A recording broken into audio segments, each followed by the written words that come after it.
thôi thôi trời ơi ô ba nốt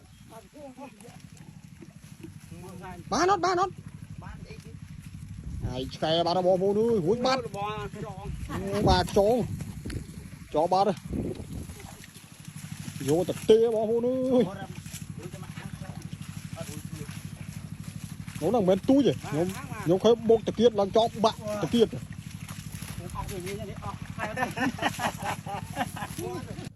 ô trời ơi tôi khai thông thông mày bò mày đi không vô tập tê bò vô nuôi cái bà con ba trường ôi giời nó bò vô nuôi bằng đây